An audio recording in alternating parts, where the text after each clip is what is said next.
This is the HomeTech Podcast for Friday, May 21st from Sarasota, Florida. I'm Seth Johnson. Welcome to the HomeTech Podcast, a podcast all about home automation and home technologies. I've been gone for like a week and was spending time in beautiful state of North Carolina when all of a sudden we were standing around and realized we had no gas. You couldn't get any gas. Like there was nowhere to buy gas. I was driving by this gas station and noticed a large line, and it turns out there was a gas shortage.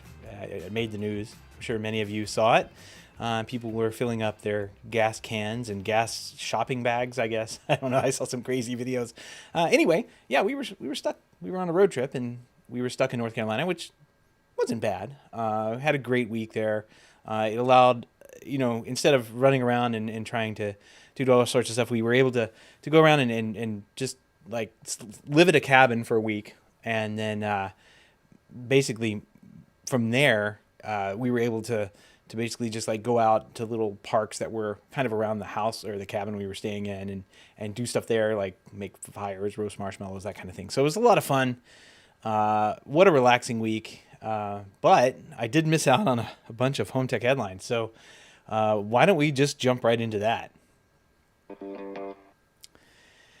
Well, big news last week, and actually while I was camping, got a text message sent over to me from somebody that said, "Hey, StockAV is going public." So the big headline here: Wirepath Systems LLC, doing business as StockAV, has announced that its parent company, this is kind of convoluted there, has confidentially submitted a draft registration for its public for the public offering of their common stock. They submitted the S1 form to the Security Exchange Commission, or the SEC, and they're proposing public offering on the company's common stock. Should be interesting. StockAV has been around since 2005. It was started by an integrator in the industry. His name was Jay Faison, I believe. He realized pretty quickly that there was a way to buy stuff from China, kind of the commodity products that we have, and that he could buy them more profitably and efficiently from China in bulk, and then use them in his own business, but also resell them to other custom integrators. That basically started StockAV. I think really the biggest hit, and I will die on this hill. StockAV made a website that you could order things from. And believe it or not, in the year 2005, 2006, 2007, I was still sending off purchase orders and faxing things over to my distributors to buy things. So buying off of a website was fairly uncommon, especially one that would, you could buy something and they'd give you a shipping update pretty quickly. They'd give you tracking information. All of this has existed for many people for a very long time. For our industry, it did not. And they kind of revolutionized that and kind of set the standard and set the bar a little bit higher. I sold the company to General Atlantic in 2013, and that was sold over to H&F, which is Hellman and Friedman, I believe. It was a private equity company back in 2017, so they've been in their hands for a while. In those 10, 20 years, they've developed episode speakers, Wirepath, which is wire, I guess. Binary, which is the HDMI video audio distribution brand inside. Strong, I think it's mounts and racking equipment. Triad, which is actually Triad came along with the Control 4 acquisition, but that's in more speakers. Luma, that's the rebranded Hikvision stuff, but still good security camera systems to use. Wattbox, their in-house power and UPS stuff. Package, which also came from Control 4 as well. Dragonfly, which is screens. I remember back in the day, they would ship you a screen for free to try out. That's a long time ago.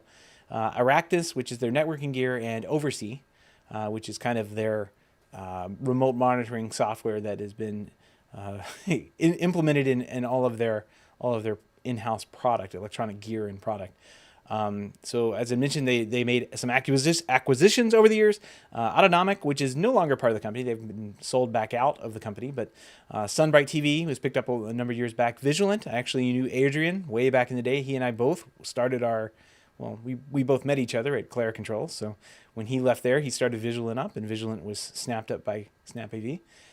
Distributors, they've been on a tear buying distributors over the last couple of years. AllNet, MRI, Volutune, Custom Plus Distributing. This give them a pretty big footprint here in the States, and of course they ship worldwide as well. They have offices in many other countries through EMEA and around the world. And then, of course, in 2019 they bought Control 4 for $680 million and brought Control 4 out of being a public company and into being back into a private company, which is quite interesting. And a couple of weeks back, they bought Access Networks, which is still kind of the head scratcher of all this. But, we'll leave that back. I'm still not sure. I'll put a SnapAV explains why I bought Access Networks story from CE Pro in the show notes, and you can go read through that and see if you can glean anything from it. I skimmed it and didn't get very much out of it, so still not sure why they bought that. But bigger questions for me would be, first off, what is the stock ticker symbol going to be? They can't get Snap. That's taken. Wire is taken for Wirepath, I guess. Wire is like, I forget the name of the company. It's a wire company that make copper wire. Snap, of course, is Snapchat. They're not going to get that one. So what is their 4-letter symbol going to be? Unless they go in with like Oversea, I'm really not sure what it's going to be. Like what? And do they change the name of the company? Really, really not sure. So Eddie saying in the chat, hey, I really want that stock. Yeah, it might not be too bad. I don't know. I saw some jokes from other dealers. It's like, oh, great, more money, more stuff for me to lose money on, but I don't know. The next thing is, my question on this is what will the store and company look like once they go full public here? Wall Street is going to expect growth out of this company, and they're not going to get growth in the walled garden that they've purchased everybody in now. We've got no other customers to sell to. So I think, and I've been hearing rumors that they are planning as part of this is to opening up their store to the public and open up the catalog, the private brands that I mentioned above, to be sold to the public. So Greg is suggesting that they use OOSK, which is out of stock, which, man, it's rough right now buying any electronic gear. But yeah, that would be a funny one, but probably not one that Wall Street would appreciate very much. But back to their store.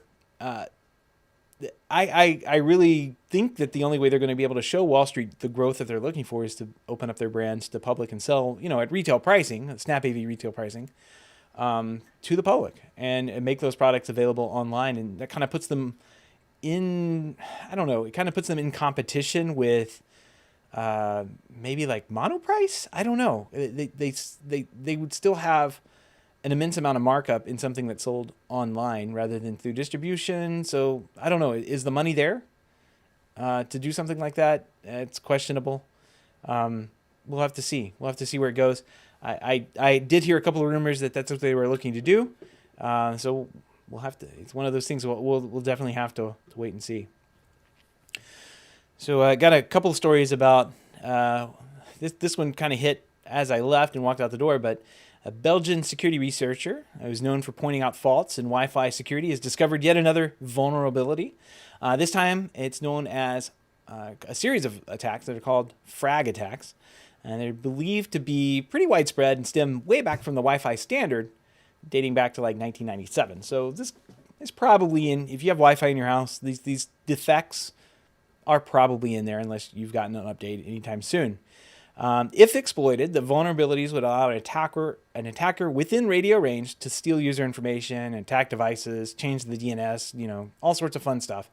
But the chances of the flaws, according to the researcher, being abused should be very low, as it requires user interaction or some weird network settings. So on the risk level, this is pretty low. Public Wi-Fi, things that don't get updated all the time, maybe something to keep an eye on, and also update your firmware on your devices as they become available. There's no evidence out there, according to anybody, that this is being used in the wild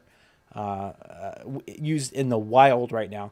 So when the updates do come through, go ahead and get those updated. So some interesting news out of Eufy. 9 to 5 Mac first reported that a huge Eufy privacy breach had resulted in both live and recorded cameras being shown to complete strangers in the Anchor Eufy accounts. So the bug also allows for complete access to the account, including control of the pan-tilt cameras. Kind of a weird situation here that happened, and it was kind of over and done with fairly quickly. And I think that it was because of the way that Eufy reacted to this. Here's what they had to say: due to a software bug during the latest server upgrade, starting at 4:50 a.m. Eastern, a limited number, and it turns out only 712 customers, were able to access video feeds from other users' cameras. Our engineering team recognized this issue at around 5:30, so about a couple minutes later, and quickly got it fixed by 6:30 a.m. So, about an hour and a half later, everything was all good to go. No more issues. This affected, like I said, 712 customers in the United States, New Zealand, Australia, Cuba, Mexico, Brazil, Argentina. Wow, I don't know where that came from. And users across Europe remained unaffected. It sounded like this was a bad server update that was deployed out, and so early in the morning started affecting people who were awake at that point in time and kind of using their product. So I've always said these types of things are excusable. Software is written by humans. It can only be tested so much by humans. When you put something in production in front of millions of people, bugs just appear. You just don't know why. So those things are going to happen. What's important here is how a company reacts to these issues. And Eufy did a great job here. I mean, they recognized it was an issue, whether their engineers were surfing on Reddit or 9 to 5 Mac or whatever, and found this, or just kind of caught it off guard, caught it immediately. To only have 0.001% of their customers affected, it's pretty good. I mean, there's really nothing more they can say about that. There's a couple of other follow-ups that they had that they're going to apply for some kind of like certifications, like outside audits, basically. And they have updated some of their practices on how their infrastructure gets upgraded. Maybe updating their infrastructure would help as well. I don't know. Like I said, mistakes were made, but no big deal, because it's how they react. If this had gone on for a week or two and there was no comment from the company, different story completely. So, all right, the Zigbee Alliance announced an organizational rebrand, with the company shifting names to be called the Connectivity Standards Alliance, or CSA. In addition, the organization announced a rebrand for the project called Connected Home over IP, CHIP, as we've been calling it. I think everybody's been calling it on the show. Now that's going to be called Matter. So that's the customer-facing name of CHIP, Connected Home over IP project that has been in the news all over the place for the past year or two now, I think. Just because the big players are all involved. Apple, Google, Samsung, everybody huge, Amazon, everybody is involved with this thing. And they're trying to make a one unified standard on basically how to set up and control a system. And if it works, it would matter. But as Greg points out in the chat, it doesn't really matter. No, it doesn't matter. It's kind of my thoughts on the whole thing. We'll see if it does. I'm not too hopeful that it will. So one thing that popped up while I was reading things on vacation is this link from Nilay Patel over at The Verge. He posted a review on the SpaceX Starlink, that system that he's been testing, and the review isn't all that great. But he does admit. So let me just read a couple of lines from here. He said, "But right now, Starlink is very much a beta product and is unreliable, inconsistent, and foiled by even the merest suggestion of trees. In reality, it must be emphasized, is very irritating." So, as many listening to the show know, that going back a couple of years now, we've been following this Starlink saga. This is SpaceX attempt to make internet service provider out of satellites, out of a constellation of thousands of satellites. Could be in the neighborhood of 20,000 when they're all done. But this piece is, I think, the piece to read for anyone interested in Starlink. And it's just an exceptional piece of journalism from someone who's covered like every single aspect of this particular. I don't think there's anybody better suited to write about this other than Nilay over there at The Verge. He's covered the technology. He's covered the the regulation, everything on this over decades, and I think this is probably one of the best review that I've read that really covers everything. He talks about the wonky modem that they provide, all the way to the scientists that are just not happy about the night skies being clouded by thousands of satellites that block telescopes from viewing the far reaches of our cosmos. So check this out. I'm putting a link to it in our show notes over here at HomeTech.fm/351. It's very much worth the read. And he also really blasts telecom providers in here, especially here in the States. Let me read a couple lines here.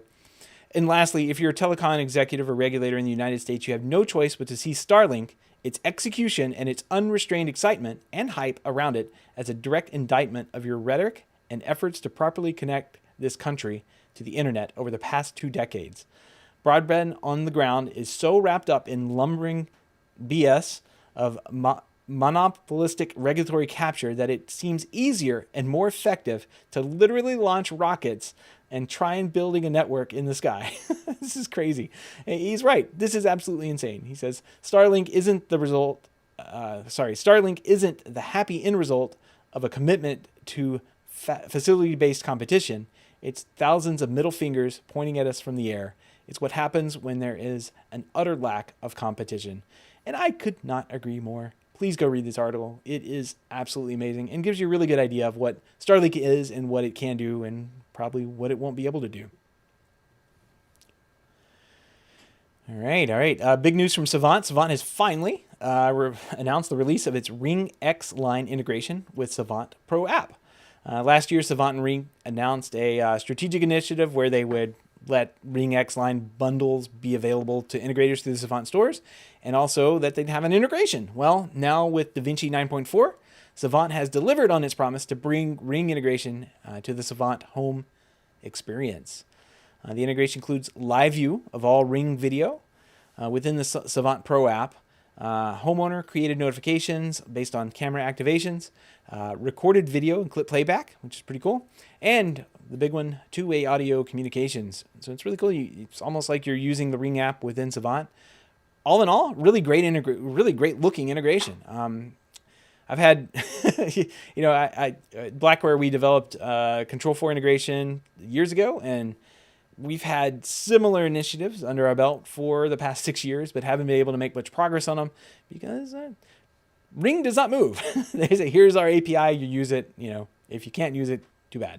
And then, we're not first party like Savant, so we can't really change too much on the low level part of Control 4, URC on, that kind of thing, to rewrite their back-end video code. And clearly, Savant thought it was a great idea to do this and spent the time and effort. It must have been pretty tough to do because it took them about a year to figure out how to put that together. So, and get it out into dealers' hands in mass. It's easy to show a one-off demo as you might do at a dealer conference.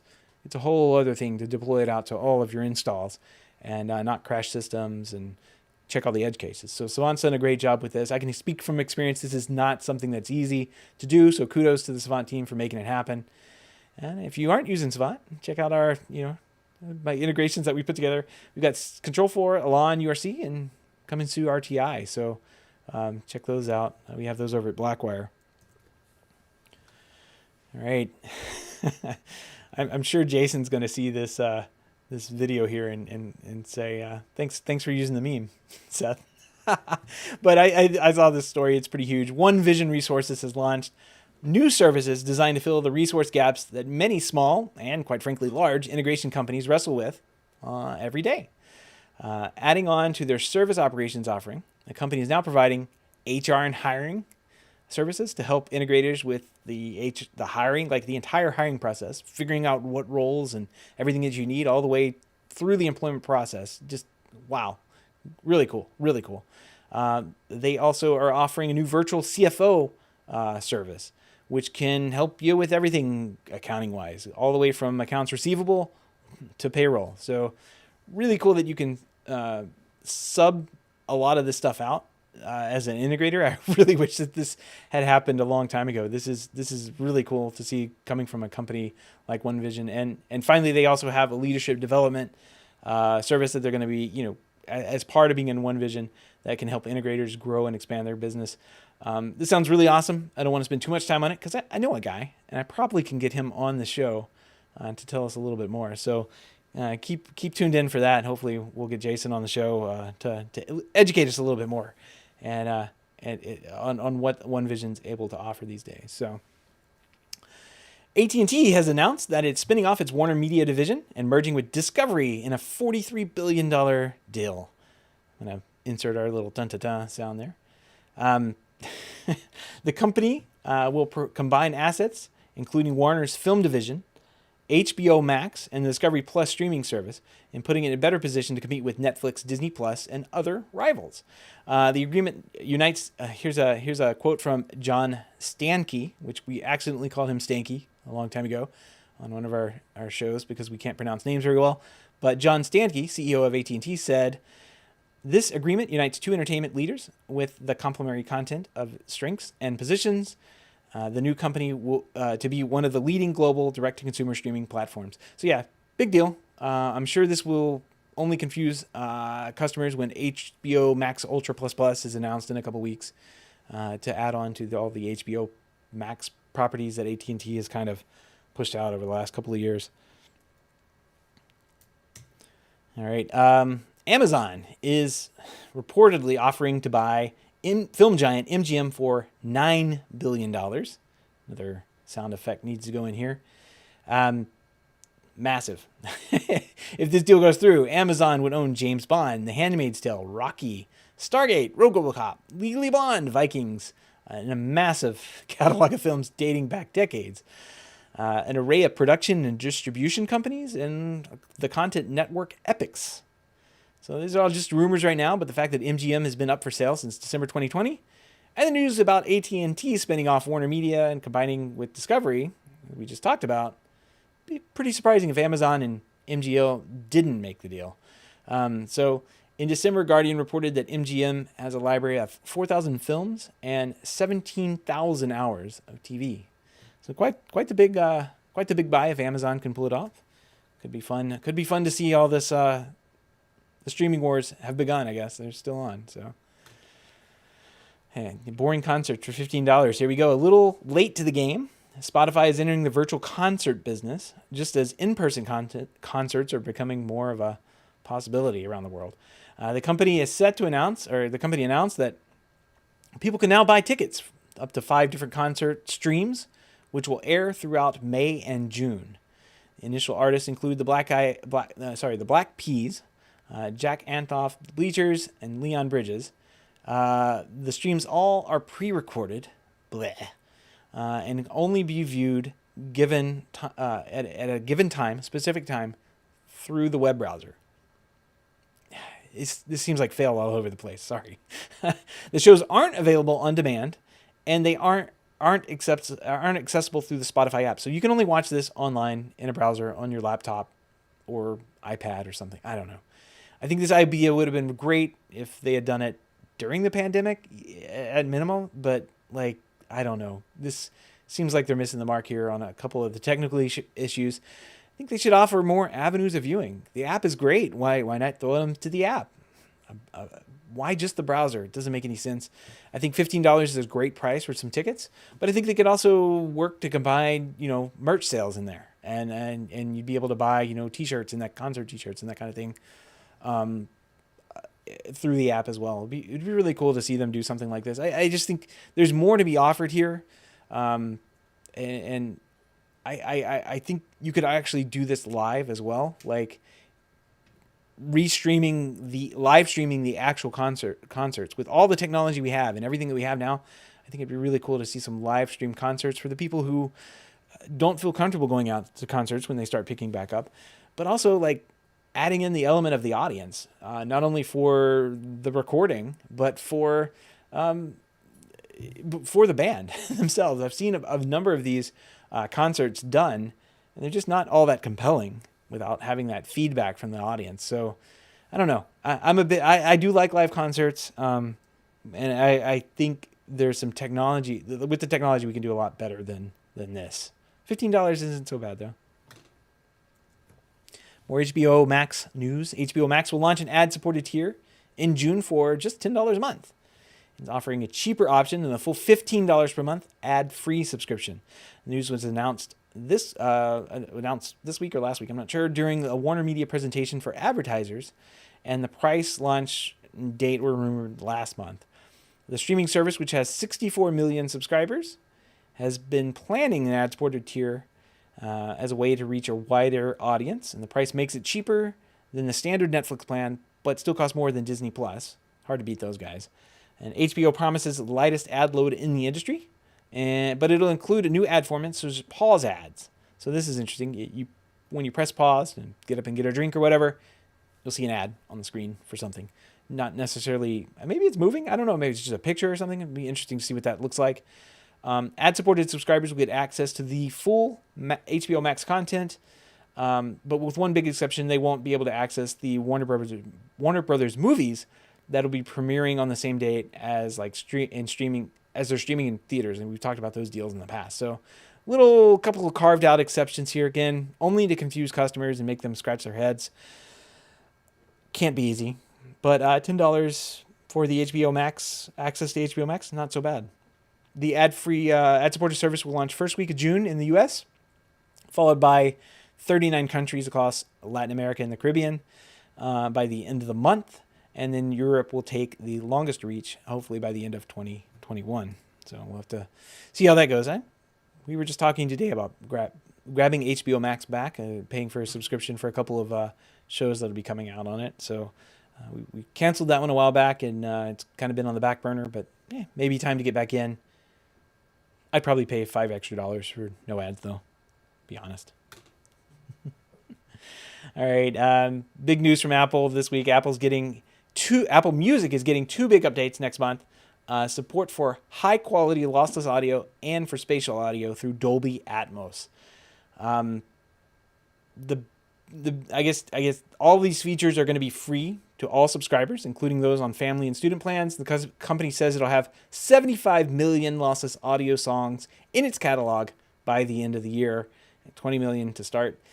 I saw a lot of press on this over the last couple of days, and the rollout just seems kind of awkward because you really can't use the lossless audio if you're using, really any Apple product. I guess you could stream it out. You'd have to hook some kind of USB device up that had the better DACs in it, but you won't be able to use the headphones. Headphones don't support it. And since we don't have a headphone jack out, there's really no way you can get the audio out of I don't know. It's just kind of awkward on how they released lossless. In reality, lossless is just a checkbox. They're just playing catch up with companies like Tidal. I think Spotify was even offering something better. It's just a checkbox on the feature list. So that's not what I'm excited about. I'm actually excited about the spatial audio stuff, and we're going to be talking about it a little bit on our Home Tech Talks this week. So if you're a supporter of the show, you have access to those. You can go to the Patreon page, HomeTech.fm/support, get you a link over there. Log into that, and you can get the link to join our Home Tech Talks, where we're going to talk about spatial audio and what that can mean for our industry, and how we're going to pull this off. Back to Apple, the spatial audio stuff is amazing. The idea behind spatial audio, we've talked about Dolby Atmos. Every now and then we've talked about Dolby Atmos, just kind of brought it up. It's kind of like the new big thing, right? But spatial audio is a big part of what you can do with stuff like Dolby Atmos. And what it gives you if I was mixing the music, it gives you beds that you can mix into. So you get a 5.1 bed, a 7.1 bed, whatever. And you can take the audio, say the guitar sound, and treat that as an object. And you place that object in a virtual room, and then it's up to the receiver, or in this case, the Apple headphones that Apple would be streaming the sounds to decode those sounds and build them up within a soundstage, a virtual soundstage. It gives you much more immersion than stereo. So think of stereo as like when you have stereo audio, you can hear hard pan, hard left and right, but the audio still feels like it's in your head. Like you still kind of feel that way when you listen to stereo audio. Atmos and spatial audio is going to be outside of your head. It's going to feel like you're in a room listening to this music. And a couple of providers were already doing it. I think Tidal was already doing this, and had some really positive reviews on it. I think this is going to be big, and I think this type of listening is going to be interesting moving into the future, because I think this is really what's going to separate a lot of things music-wise. It's going to separate a lot of the things for consumers who are actually able to utilize and use this stuff. And they're going to expect that they're, $129 or $200, $250 headphones that they pick up. They're going to expect that their, $10, $20, $30,000 systems in their house sound the same thing, so same way, and can have match the same features. So it will be interesting to see how our industry prepares for that and gets into it with everything being done this way. Immersive mixes will be available on AirPods, Beats headphones that use the H1 or W1 chip. And the spatial audio will also play through built-in speakers who cares? That's just a dumb way of doing it, but whatever. You can turn it on your headphones. I think you have to go to the music app in settings. You go to settings, music, audio, and set Dolby Atmos to always on. And the spatial audio will be compatible with most Apple devices made in the last few years, including the Apple TV 4K, connected to a compatible TV or receiver. So that's always the fun part, finding a receiver or a TV that can do Atmos. These days it's kind of tough because there's no inventory. We don't have them. So, oh boy. Let's see. I think that's the last one. So all the links and topics we discussed tonight can be found in the show notes over at HomeTech.fm/351. And don't forget, you can join us live in the chat room, starting sometime between 7 and 7:30 p.m. Eastern. You can find out how to do that at HomeTech.fm/live. Or following us on Twitter, I usually tweet out, "Hey, we're going live," and give you kind of the same link there too. So you can check that out. Let's see.